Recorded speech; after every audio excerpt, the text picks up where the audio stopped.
उत्तराखंड में कोरोना के नए मामले आए सामने। मसूरी आने वाले पर्यटकों के लिए जारी हुई गाइडलाइन। कोरोना को लेकर स्वास्थ्य विभाग अलर्ट।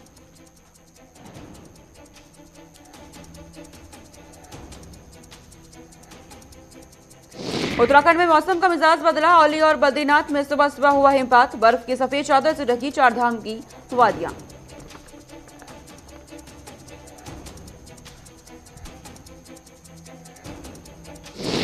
बीजेपी के राष्ट्रीय अध्यक्ष देवभूमि के दौरे पर जेपी नड्डा ने बूथ जीतो चुनाव जीतो का दिया मंत्र। उत्तराखंड के सभी विधानसभा सीटों पर बीजेपी का दमखम परखेंगे नड्डा। नमस्कार, आप देख रहे हैं गुलिस्तान न्यूज। मैं आपके साथ सोनिका सिंह। खबरों की शुरुआत करते हैं। उत्तराखंड से बड़ी खबर इस वक्त सामने आ रही है। उत्तराखंड में कोरोना के नए मामले सामने आए हैं। तो कोरोना वायरस के नए मामले उत्तराखंड में सामने आए हैं। जानकारी के मुताबिक मसूरी आने वाले पर्यटकों के लिए गाइडलाइन जारी की गई है। तब उत्तराखंड पहुंचने वाले पर्यटकों के लिए गाइडलाइन जारी की गई। कोरोना को लेकर स्वास्थ्य विभाग अलर्ट मोड में है। फिलहाल सक्रिय मरीजों का इलाज जारी है उत्तराखंड में। तो मामले आए दिन बढ़ रहे हैं उत्तराखंड में। कोरोना की दूसरी लहर का प्रकोप जारी है। इसी बीच ओमिक्रॉन का खतरा भी उत्तराखंड में दस्तक दे चुका है। ऐसे में मसूरी पहुंचने वाले पर्यटकों के लिए गाइडलाइन जारी की गई है राज्य सरकार की तरफ से। दरअसल इस वक्त जिस तरीके से उत्तराखंड का मौसम बदला है, अब तमाम पर्यटक रुक कर रहे हैं मसूरी का। ऐसे में कोरोना वायरस के मद्देनजर स्वास्थ्य विभाग अलर्ट मोड में है। नई गाइडलाइन जारी की गई है आने वाले पर्यटकों के लिए। तो उत्तराखंड में मामले लगातार बढ़ते जा रहे हैं, ये जानकारी मिल रही है। और जिस तरीके से मामले बढ़ने लगे हैं, प्रशासन लोगों से अपील कर रहा है कि सावधान रहे, सतर्क रहे। इसके लिए तमाम व्यवस्थाएं की जा रही है। नाइट कर्फ्यू लागू किया गया है और सख्त पाबंदियां उठाई जा रही हैं राज्य सरकार की तरफ से, ताकि किसी तरीके की लापरवाही ना हो सके। विशाखा चौधरी संवाददाता मेरे साथ जुड़ गई हैं तमाम जानकारी के साथ। विशाखा, जानकारी दीजिएगा, क्या हालात है उत्तराखंड में, क्योंकि नए मामले और सामने आ रहे हैं वायरस के।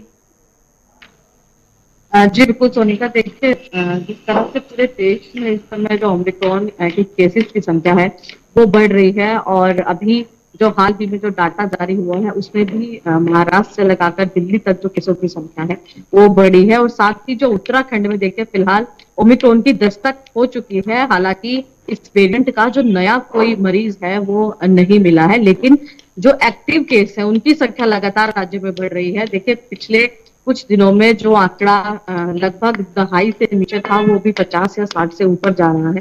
तो ये देखने वाली बात है, उनमें लगातार बढ़ोतरी हो रही है। और फिलहाल जो एक्टिव केस की संख्या है वो बढ़ी हुई है। हालांकि जो स्वास्थ्य महकमा है उसकी तरफ से जो तमाम प्रयास है वो किए जा रहे हैं। जो भी टेस्टिंग की जाती है, यदि एंटीजन टेस्ट किसी का नेगेटिव आता है तो उसके बाद भी जो एक सतर्कता के तौर पर एक और जो टेस्ट है वो किया जाता है, और इसके बाद यदि पॉजिटिव आता है तो जीनोम सीक्वेंसिंग साथ के साथ की जा रही है। सभी सरकारी हॉस्पिटल्स की तरफ से कहा गया है कि जो टेस्ट है, एंटीजन टेस्ट है, रैपिड एंटीजन टेस्ट है, वो लगभग डबल प्रूफ होकर ही किसी व्यक्ति की जो रिपोर्ट है वो नेगेटिव कही जा सकती है। तब तक जब तक जीनोम सीक्वेंसिंग उसका नेगेटिव ना आए, जब तक उसको नहीं माना जा सकता कि उसमें ओमिक्रॉन की पुष्टि नहीं हुई है। देखिए तमाम सतर्कता है जो बढ़ती जा रही है स्वास्थ्य महकमे की तरफ से, सरकारों की तरफ से, प्रशासन की तरफ से। और फिलहाल पर्यटकों को लेकर भी गाइडलाइन जारी हुई है कि एक निश्चित संख्या के तहत ही राज्य में जो पर्यटक हैं वो आ सकते हैं। एक निश्चित संख्या के बाद जो है वो रोक लगा दी जाए बॉर्डर्स पे, उसके बाद ज्यादा जो व्यक्ति हैं वो ना पहुंचे। साथ ही ऐसे राज्यों से, ऐसे जिलों से आने वाले व्यक्ति जहां पर ज्यादा स्प्रेड है ओमिक्रॉन का, वहां से आने वाले व्यक्तियों का टेस्ट बॉर्डर पर किया जाए, उसके बाद उनको एंट्री दी जाए। विशाखा, नया साल भी नजदीक आ गया है, अब लोग जश्न करते हैं, इस दौरान देखा जाता है, तो उसको रोकने के लिए सरकार की तरफ से क्या कदम उठाए जा रहे हैं अब, क्योंकि गैदरिंग जिस तरीके से होती है तो उसके बाद देखा जाता है मामले भी बढ़ते हैं और किसी तरह की लापरवाही ना हो सके, इसके लिए क्या कदम?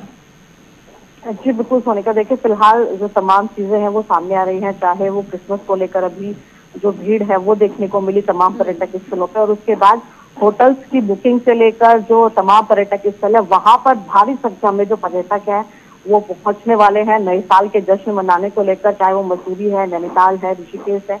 ऐसी जगहों पर कहा गया है कि जो सतर्कता है वो बरती जाए। किसी भी ऐसे राज्यों से जो आने वाले व्यक्ति हैं, पर्यटक हैं, जहां पर कोविड का ज्यादा स्प्रेड है, चाहे वो महाराष्ट्र है या अन्य राज्य है, वहां से पर्यटकों को तभी आने दिया जाए जब उनके पास पिछले 72 घंटे की जो नेगेटिव रिपोर्ट है वो हो और साथ ही वैक्सीनेशन के दोनों सर्टिफिकेट हो, तभी राज्य में उनको एंट्री दी जाए। ये सतर्कता फिलहाल पर्यटक स्थलों को लेकर और नए साल पर जो पर्यटक उत्तराखंड में आने वाले हैं उनको लेकर बरती जा रही है। विशाखा, वैक्सीनेशन का जिक्र करिएगा, किस तरीके से प्रक्रिया चल रही है उत्तराखंड में? जी बिल्कुल सोनिका, देखिए फिलहाल वैक्सीनेशन की प्रक्रिया जो है वो लगभग 75% से अधिक जो है वो पूरी हो चुकी है राज्य में, चाहे वो पहाड़ी जिले हैं। कई ऐसे पहाड़ी जिले हैं जहाँ पर 100% फिलहाल वैक्सीनेशन हो चुका है, यानी वहाँ के लोगों को दोनों डोज जो है वो लग चुकी है। कई मैदानी जिले ऐसे हैं जहाँ पर तमाम जानकारी हम तक पहुंचाने के लिए, हमारे साथ जुड़ने के लिए। आगे रुक कर लेते हैं। एक और बड़ी जानकारी उत्तराखंड से सामने आ रही है। उत्तराखंड में मौसम का मिजाज बदल गया है, तो मौसम ने एक बार फिर करवट ले ली है। उत्तराखंड में औली और बद्रीनाथ में सुबह सुबह हिमपात हुआ है। बड़ी जानकारी इस वक्त आप तक पहुंचा रहे हैं। बर्फ की सफेद चादर से चार धाम की वादियां ढक गई हैं इस वक्त, और मौसम विभाग की तरफ से सतर्क रहने के निर्देश जारी कर दिए गए हैं। तो मौसम उत्तराखंड का बदल गया है। शीतलहर देखी जा रही है, पहाड़ी इलाकों में बर्फबारी देखी जा रही है। सुबह सुबह हिमपात हुआ है औली और बद्रीनाथ में।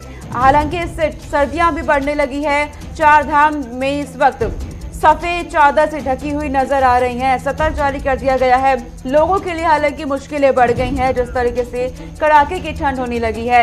धनराज गर्ग मेरे साथ जुड़ गए हैं संवाददाता तमाम जानकारी के साथ। धनराज, उत्तराखंड में मौसम का मिजाज बदल गया है, कड़ाके की ठंड पड़ रही है।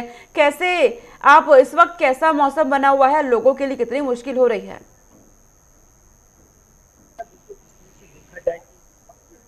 बदला हुआ नजर आ रहा है, क्योंकि आज सुबह ही औली और बद्रीनाथ में बर्फबारी देखी गई, हिमपात देखा गया। तो कहीं ना कहीं उससे जो मैदानी क्षेत्र है उसमें सर्दी का प्रकोप अधिक बढ़ने लगा है। और जिस तरह शीतलहर की चपेट में उत्तराखंड पहले से ही चल रहा है और तमाम जो सर्दी का मौसम है वो धीरे धीरे बढ़ता जा रहा है। और यदि बात करें रोड किनारे बसे हुए लोगों की, तो उनका जीना दुश्वार हो गया और कहीं ना कहीं परेशानियों का सामना उन लोगों को उठाना पड़ रहा है जो पहाड़ी क्षेत्र में खासकर रह रहे हैं। क्योंकि आप देख रहे होंगे सोनिका की किस तरीके से हिमपात हुआ है और पूरी जो बद्रीनाथ है वो कहीं ना कहीं सफेद चादर से ढक गया है। और वहीं यदि बात करें ओली की, तो ओली में भी लगातार बर्फबारी हो रही है। और जिस तरीके से देखा जाए कि पहाड़ी जो मैदानी क्षेत्र हैं उनमें लगातार कहीं ना कहीं सर्दी का प्रकोप बढ़ता हुआ नजर आ रहा है। जी धनराज, ऐसे में इन लोगों का जिक्र करिएगा जो खासकर देखा जाता है नदियों किनारे रहते हैं, मैदानी इलाकों के किनारे रहते हैं, उनके लिए प्रशासन की तरफ से क्या तैयारियां की जा रही हैं?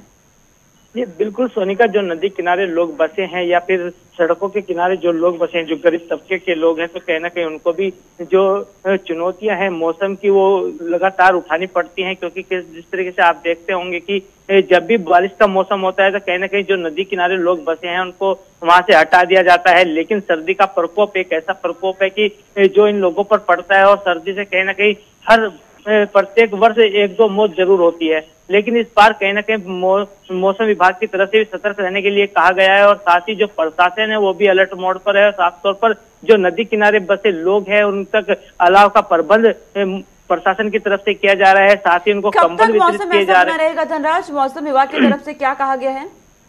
जी सोनिका, बिल्कुल जिस तरीके से मौसम विभाग की बात करें तो मौसम विभाग की तरफ से यही कहना है कि जो मैदानी क्षेत्र है उनमें कहीं ना कहीं धूप जरूर खिलेगी, लेकिन मौसम सर्द रहेगा। और जो पहाड़ी क्षेत्र है उनमें आने वाले 2 से 3 दिन कहीं ना कहीं बर्फबारी और बारिश देखने को मिल सकती है। लेकिन जिस तरीके से देखा जाए कि मौसम विभाग की तरफ से अभी भी सतर्क रहने के लिए कहा गया है कि जो बुजुर्ग हैं या फिर बच्चे हैं उन पर ज्यादा प्रकोप सर्दी का पड़ने वाला है, इसलिए उनको सतर्क रहने की सलाह मौसम विभाग की तरफ से दी जा रही है। चलिए धनराज, बहुत शुक्रिया तमाम जानकारी हम तक पहुंचाने के लिए, हमारे साथ जुड़ने के लिए। आगे रुक कर लेते हैं। एक और बड़ी जानकारी सामने आ रही है। उत्तराखंड चुनाव को लेकर बीजेपी की तैयारी तेज हो गई है। तो उत्तराखंड चुनाव को लेकर तैयारियां तेज कर दी गई है। 30 दिसंबर को प्रधानमंत्री देवभूमि का दौरा करेंगे। पीएम नरेंद्र मोदी के दौरे को लेकर शासन प्रशासन अलर्ट मोड में है। 30 दिसंबर को पीएम नरेंद्र मोदी एक विशाल जनसभा को भी संबोधित करेंगे।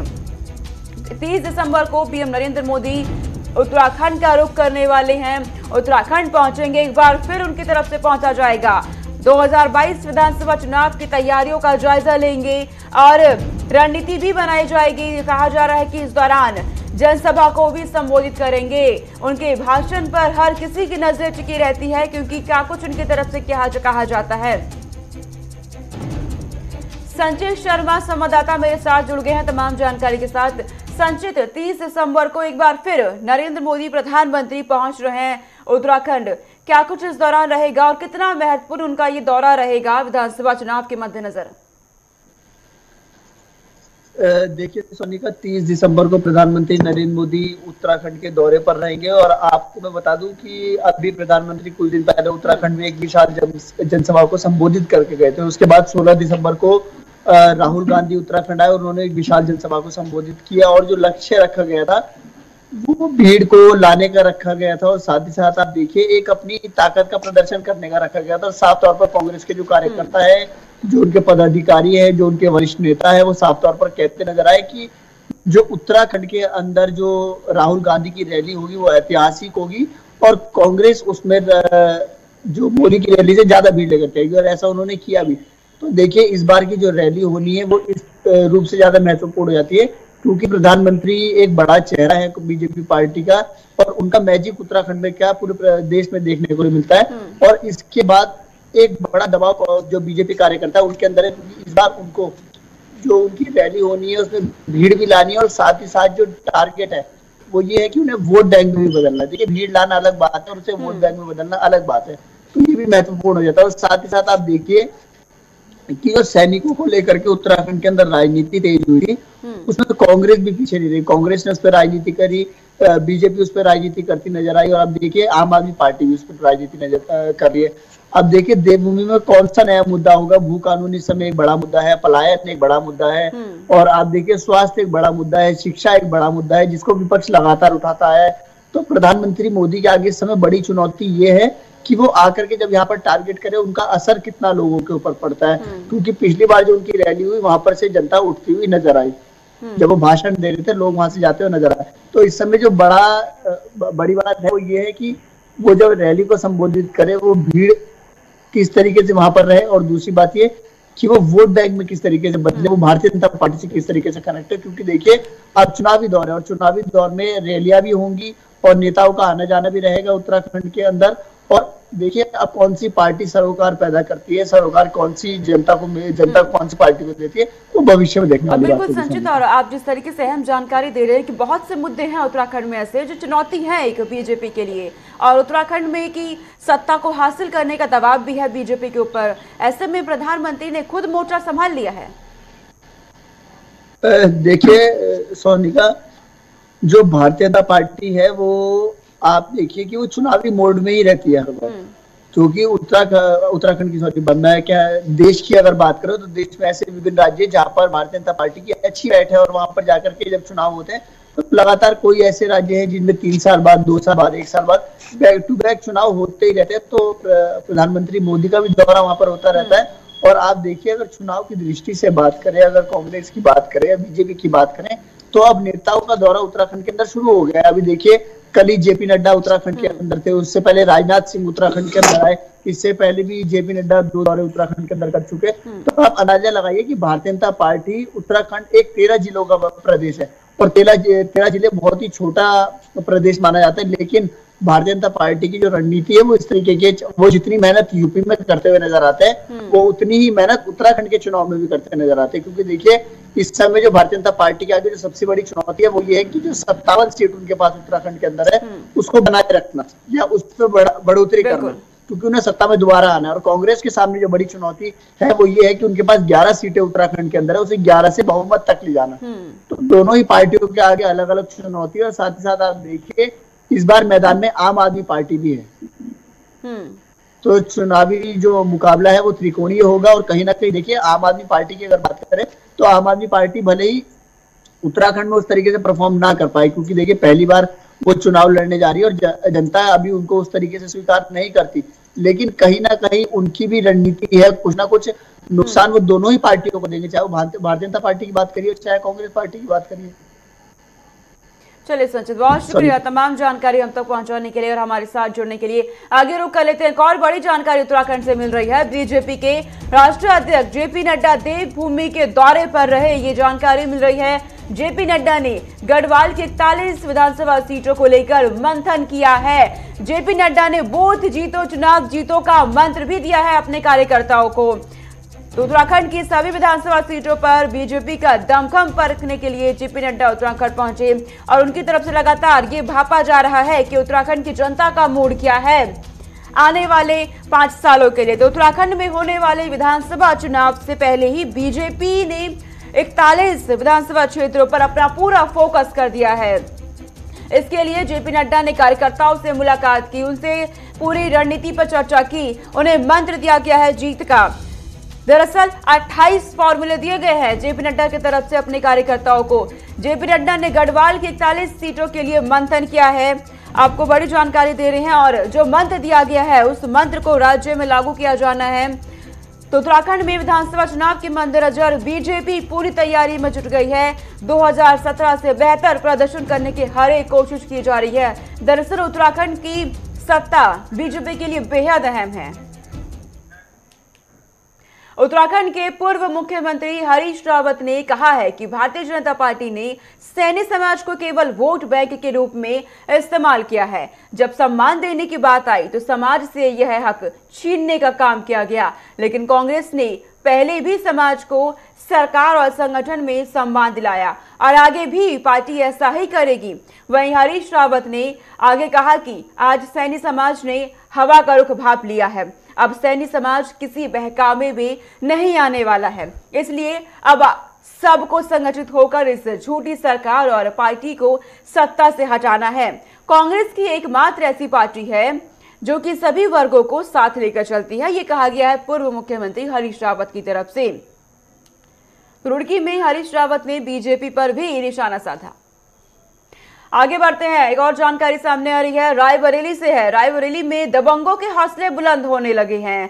तो दरअसल रायबरेली में दबंगों के हौसले जिस तरीके से बुलंद होते जा रहे हैं, रायबरेली की एक छात्रा को छेड़छाड़ का विरोध करना महंगा पड़ गया है। वहीं छात्रा को उसके परिजनों को दबंग झोलाछाप डॉक्टर वे उनके साथियों ने जमकर पीटा। वहीं मारपीट के बाद छात्रा और उसके परिजनों को गंभीर हालत में जिला अस्पताल में एडमिट किया गया। तो रायबरेली से आपको जानकारी दे रहे हैं, दरअसल दबंगों के हौसले बुलंद नजर आ रहे हैं। मेहताब संवाददाता मेरे साथ जुड़ गए हैं तमाम जानकारी के साथ फोन लाइन पर। मेहताब, जानकारी दीजिएगा, रायबरेली से खबर मिल रही है कि दबंगों के हौसले बुलंद नजर आ रहे हैं। जी बिल्कुल, सुनकर आपको बता दूं कि पूरा मामला रायबरेली जिले के ऊंचाहार कोतवाली क्षेत्र के इटौली ग्राम सभा का है, जहां की रहने वाली ये छात्रा है। और इसने बताया कि पिछले लगभग 1 सप्ताह से उसको तंग किया जा रहा था, छेड़छाड़ की जा रही थी।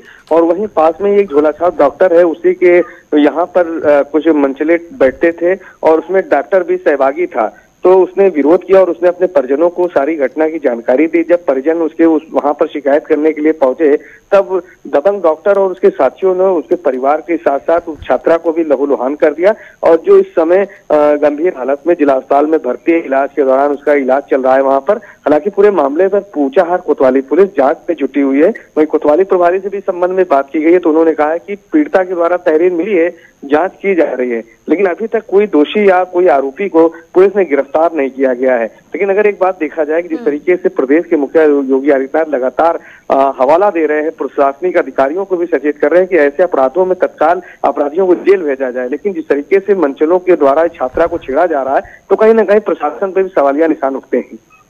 बिल्कुल, पुलिस प्रशासन पर सवाल उठते हैं, क्योंकि जिस तरीके से आप जानकारी दे रहे हैं कि खुलेआम छात्रा को छेड़ा जाता है। फिलहाल छात्रा की हालत कैसी बनी हुई है मेहताब? छात्रा की हालत पहले से बेहतर है, डॉक्टरों से बात की गई है, वो बेहतर है, इलाज हो रहा है उसका। लेकिन जिस तरीके से घटना हुई है वो सबको झकझोर करके रख दिया है। चलिए, बहुत शुक्रिया मेहताब, तमाम जानकारी हम तक पहुंचाने के लिए। आप खबर पर नजर बना के रखिएगा, आपसे अपडेट हम लेते रहेंगे। फिलहाल हमारे साथ जुड़ने के लिए बहुत शुक्रिया। तमाम जानकारी पहुंचा रहे थे हमारे संवाददाता रायबरेली से कि किस तरीके से दबंगों के हौसले बुलंद हो रहे हैं। आगे रुक करते हैं, एक और जानकारी आपको दे दे। बिल्लोचपुरा लोहा मंडी स्थित आरएसएस के कार्यालय पर उस समय अफरा तफरी मच गई जब कुछ लोगों ने इस कार्यालय पर पथराव करना शुरू कर दिया। इस पथराव में कई आरएसएस कार्यकर्ता घायल हो गए, 2 की हालत गंभीर बताई जा रही है। घटना की जानकारी होते ही बीजेपी संगठन के पदाधिकारी भी मौके पर पहुंच गए, तो वहीं भाजयुमो के कार्यकर्ताओं ने लोहा मंडी थाने का घेराव कर जमकर प्रदर्शन किया और पथराव करने वाले लोगों पर सख्त कार्रवाई की मांग की है। मुनीश संवाददाता मेरे साथ जुड़ गए हैं तमाम जानकारी के साथ। मुनीश, जानकारी दीजिएगा कि आरएसएस के कार्यालय पर पथराव किया गया है, क्या वजह इसके ऊपर रही और किसकी तरफ से किया गया? जी बिल्कुल बता दूं, अगर देखा जाए तो ये दूसरे समुदाय क्या बताया जा रहा है पथराव किया गया था, उसमें अगर देखा जाए तो काफी भीड़ ने पथराव किया था। उसमें पुलिस द्वारा 4 लोगों का नाम जो 40 से 50 अज्ञात लोगों के खिलाफ मुकदमा भी दर्ज किया गया है। अगर बात कही जाए तो पथराव करने का कारण तो कुछ शरारती तो वहां पर शराब पी रहे थे। शराब पीने के दौरान जब आरएसएस के कार्यकर्ताओं ने उनका विरोध किया तो उन लोगों से इकट्ठा होकर पथराव करना शुरू कर दिया, जिसमें 5 लोग घायल होने की बात बताई जा रही है, जिसमें 3 लोगों की हालत सही है लेकिन 2 लोगों की हालत कभी भी गंभीर बताई जा रही है, जो कि पुष्पांजलि हॉस्पिटल में इलाज चल रहा है। तो सख्त कार्रवाई की मांग की गई है, इस पर क्या कार्रवाई शुरू हो गई है, किस तरीके से की जा रही है? जी बिल्कुल सोनिका, मैं बता दूं जिस तरह की कार्रवाई की बात की जा रही है, आगरा एसएसपी द्वारा बताया जा रहा है, जिसमें कि 4 टीमें गठित कर दी उन्होंने, जिसमें कि 4 टीमें लगातार दबिश दे रही हैं, लेकिन उसमें बात की जा रही है अभी तक किसी गिरफ्तारी नहीं की गई है। आगे पुलिस प्रशासन कार्रवाई की बात कर रहा है। चलिए मनीष, बहुत शुक्रिया तमाम जानकारी हम तक पहुंचाने के लिए और हमारे साथ जुड़ने के लिए। आगे आपको बता दें, रायबरेली जिले के बछरावा के बानगी मंडी चौराहा निवासी रिटायर्ड शिक्षक शशिभूषण शुक्ला की इचौली ग्राम पंचायत में करीब 10 बीघा खेती है। शशिभूषण ने एक सप्ताह पूर्व 70 क्विंटल धान 1,76,000 रुपए में धान क्रय केंद्र पर बेचा था। उसी के तहत जब रिटायर्ड शिक्षक किसान को प्रधानमंत्री ने फोन किया तो उसकी खुशी का ठिकाना नहीं रहा। उसने पीएम को बताया कि उसे धान खरीद में कोई कमीशन नहीं देनी पड़ी। मेहताब हमारे साथ जुड़ गए हैं तमाम जानकारी के साथ। मेहताब, जानकारी ये दीजिएगा कि जिस तरीके से ये खबर सामने आई है, शशिभूषण शुक्ला जिनकी तरफ से कहा जा रहा है कि बेहद खुशी है जब पीएम नरेंद्र मोदी ने उन्हें फोन किया, बातचीत की गई, कैसे ये पूरा मामला है, जानकारी दीजिएगा। आपको बता दूं कि पूरा मामला रायबरेली जिले के बछरावा थाना क्षेत्र के इचौली ग्राम सभा का है। इचौली ग्राम सभा के रहने वाले शशिभूषण शुक्ला जी जो एक रिटायर्ड शिक्षक हैं और लगभग इनके पास 10 बीघे जमीन है और इन्होंने अपना धान पास की ही बानगी मंडी में इन्होंने अपना धान 70 कुंटल धान लगभग बेचा था और उसके बाद इनको लगभग 1,70,000 रुपए का इन्होंने धान बेचा था। उसके बाद इनके पास पीएम मोदी जी का जब फोन आया तो पहले तो ये समझ नहीं पाए, लेकिन बाद में जब उन्होंने बताया कि मैं नरेंद्र मोदी बोल रहा हूँ तब इनके शरीर में एक ऊर्जा पैदा हो गई और इन्होंने जब बात की गई तो इन्होंने बताया कि नहीं, हमसे कोई कमीशन नहीं लिया गया है, पूरी ईमानदारी के साथ जो भी मेरा धान था वो पूरी ईमानदारी के साथ खरीदा गया और पूरी ईमानदारी के साथ मुझे पैसा भी दिया गया और उसके अकाउंट में पैसा भी पहुंच गया है। तो जिस तरीके से बात आ रही है, जिस तरीके से किसान से पीएम मोदी ने बात की है, तो ये पूरे क्षेत्र में एक तरह से लहर दौड़ गई है और लोगों में एक ऊर्जावान है कि हो सकता है पीएम मोदी मुझसे भी बात करें। लेकिन जिस तरीके से परिवार के लोगों से बात की गई, उनका कहना है कि पीएम मोदी से बात करने के बाद वो धन्य हो गए और अपने आप को बड़ा गौरवान्वित महसूस कर रहे हैं। अब बेहद ही एक अच्छा पल रहा होगा ये मेहताब, जब प्रधानमंत्री की तरफ से फोन आता है, बातचीत की जाती है, क्योंकि अलग अंदाज पीएम नरेंद्र मोदी का हर बार देखने को मिलता है। जी बिल्कुल, जिस तरीके से पीएम मोदी का रायबरेली के जो एक किसान है, एक 10 बीघे की काश्तकार को जिस तरीके से फोन आया और उससे उनका हालचाल पूछा, उसके बाद उन्होंने उनके खेती के बारे में पूछा और जब धान की बात आई और जब पैसे की बात हुई तो उन्होंने पूरी ईमानदारी के साथ अपनी पूरी बात रखी, जिससे पीएम मोदी काफी प्रभावित हुए और खुश हुए और जिसको लेकर के पूरा परिवार भी पीएम मोदी को धन्यवाद दे रहा है कि वो एक छोटे से किसान से उन्होंने बात की है और उनका हालचाल जाना है। मेहताब, जानकारी ये भी दीजिएगा कि जिस तरीके से कहा गया किसान की तरफ से कि उन्हें खरीद में कोई भी कमीशन नहीं देनी पड़ी है, कि ऐसी तरीके से तो दूसरे किसान है उन्हें भी फायदा पहुंच रहा है। जी बिल्कुल, जिस तरीके से पीएम किसान के बताने के मुताबिक जिस तरीके से बात सामने आई है तो कहीं ना कहीं उस क्षेत्र में जो और किसानों से बात की गई है तो उनका भी यही मानना है, उनका कहना भी है कि हम लोगों के साथ भी निष्पक्ष तरीके से धान की तौलाई की गई है और हम लोगों के अकाउंट में पैसे आए हैं। हालांकि अब अगर ये चीज सर्वे की जाए और अगर अंदर तक जाया जाए तो सच्चाई क्या है, लेकिन जिस किसान के साथ में ये घटना घटी है, जिस किसान के साथ ईमानदारी बरती गई है, उसने अपनी बात पूरी तरीके से ईमानदारी के साथ पीएम मोदी से अपनी बात को बखान किया है। मेहताब, हमारे साथ जुड़ने के लिए, तमाम जानकारी हम तक पहुंचाने के लिए।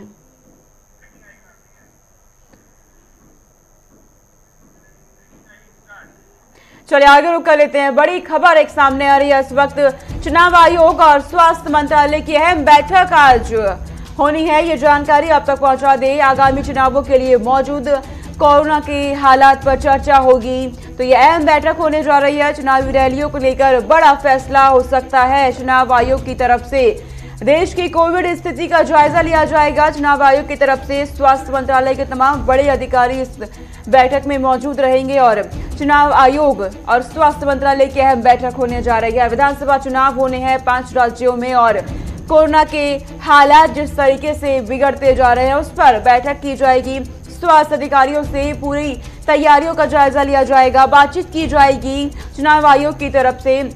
इससे पहले आपको बता दें, इलाहाबाद हाईकोर्ट की तरफ से पीएम नरेंद्र मोदी और चुनाव आयोग को पत्र लिखकर अपील की गई थी विधानसभा चुनावों के मद्देनजर की विचार विमर्श किया जाए, और अब चुनाव आयोग की तरफ से बैठक की जा रही है। इसमें स्वास्थ्य मंत्रालय के बड़े अधिकारियों को बुलाया गया है। आगामी चुनावों के लिए मौजूदा कोरोना के हालात पर चर्चा की जाएगी। जिस तरीके से देखा जा रहा है भीड़ एकत्रित हो रही है रैलियों में, विधानसभा चुनाव अब बेहद नजदीक आ गए हैं और कोरोना का खतरा बढ़ने लगा है। दूसरी लहर के दौरान जिस तरीके से हालात बने उसके मद्देनजर ये बैठक बेहद अहम मानी जा रही है।